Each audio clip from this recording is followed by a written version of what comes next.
শুধু দেখো একবার আমি কালকে আবার জন্মাবো। মাত্র ২৬ বছর বয়সে অকালে থেমে গেল রায়গঞ্জের প্রতিভাবান সঙ্গীত শিল্পী স্বাগতা মুখার্জির কণ্ঠ।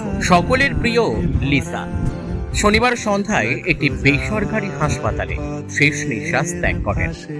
তার অকাল প্রয়াণের খবরে রায়গঞ্জ থেকে গোটা উত্তর দিনাজপুর জুড়ে নেমে এসেছে গভীর শোকের ছায়া।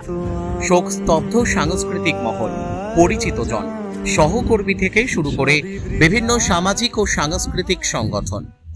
ছোটবেলা থেকেই পড়াশোনা ও সাংস্কৃতিক জগতে নিজের প্রতিভার স্বাক্ষর রেখেছিলেন স্বাগতা।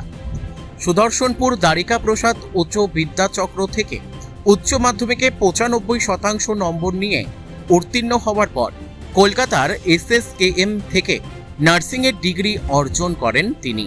চলতি বছরের গোড়াতেই নার্সিং স্টাফ হিসেবে কর্মজীবন শুরু করেছিলেন এই মেধাবী তরুণী। একদিকে গান, অন্যদিকে মানুষের সেবার স্বপ্ন, দুই পথেই এগিয়ে চলেছিলেন স্বাগতা। পরিবার সূত্রে জানা গিয়েছে, কয়েকদিন আগে ডিউটি থেকে ফেরার পর আচমকাই তীব্র পেটে ব্যথা অনুভব করেন তিনি। প্রথমে রায়গঞ্জের একটি বেসরকারি হাসপাতালে ভর্তি করা হয় তাকে। পরে শারীরিক অবস্থার অবনতি হলে শিলিগুড়ির মাটিগাড়ার একটি বেসরকারি হাসপাতালে স্থানান্তরিত করা হয়। পরিবারের দাবি, প্রায় ৭ দিন ভেন্টিলেশনে চিকিৎসাধীন ছিলেন স্বাগতা। পরবর্তী সময়ে উন্নত চিকিৎসার অন্যত্র স্থানান্তরিত করা হয়। প্রিয় মানুষটিকে সুস্থ করে ঘরে ফেরানোর আশায় চলেছিল মরিয়া চেষ্টা, কিন্তু শেষ পর্যন্ত শনিবার রাত ৮:১৫ থেমে যায় সেই লড়াই। স্বাগতার মৃত্যুর সংবাদ ছড়িয়ে পড়তেই সামাজিক মাধ্যমে শোক বার্তার ঢল নামে। উত্তর দিনাজপুরের সাংস্কৃতিক জগতের শিল্পী ও প্রতিনিধিরা তার স্মৃতিচারণ করে গভীর শোক প্রকাশ করেন।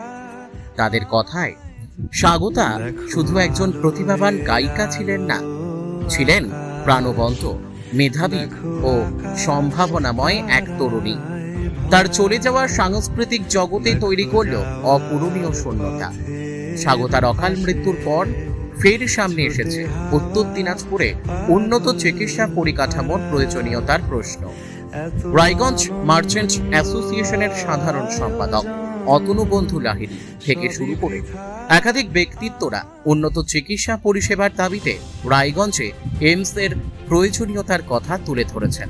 তবে সব আলোচনা ছাপিয়ে এখন বড় হয়ে উঠেছে শোক। যে কণ্ঠ একদিন গান শুনিয়ে মুগ্ধ করেছিল মানুষকে, যে তরুণী মানুষের সেবার স্বপ্ন নিয়ে নার্সিং পেশায় পা রেখেছিলেন, সেই স্বাগতা আজ শুধুই স্মৃতি। রায়গঞ্জ যেন সত্যিই হারালো তার এক সোনার মেয়েকে। পরিবারের কান্না, সহকর্মীদের চোখের জল, শিল্পী মহলের বেদনা আর অসংখ্য মানুষের শোকের মাঝে আজ নীরব শহর। মাত্র ২৬ বছরেই থেমে গেল একটি গান, থেমে গেল বহু স্বপ্ন, রয়ে গেল শুধু স্মৃতি আর এক গভীর হৃদয় বিদারক শূন্যতা। স্বাগতা মুখার্জির প্রতি গভীর শ্রদ্ধা। তার পরিবার, সহকর্মী, বন্ধু বান্ধব ও অগণিত গুণমুগ্ধের প্রতি রইল আন্তরিক সমবেদনা। রায়গঞ্জ থেকে রামকৃষ্ণ দাসের রিপোর্ট, পুলিং নিউজ।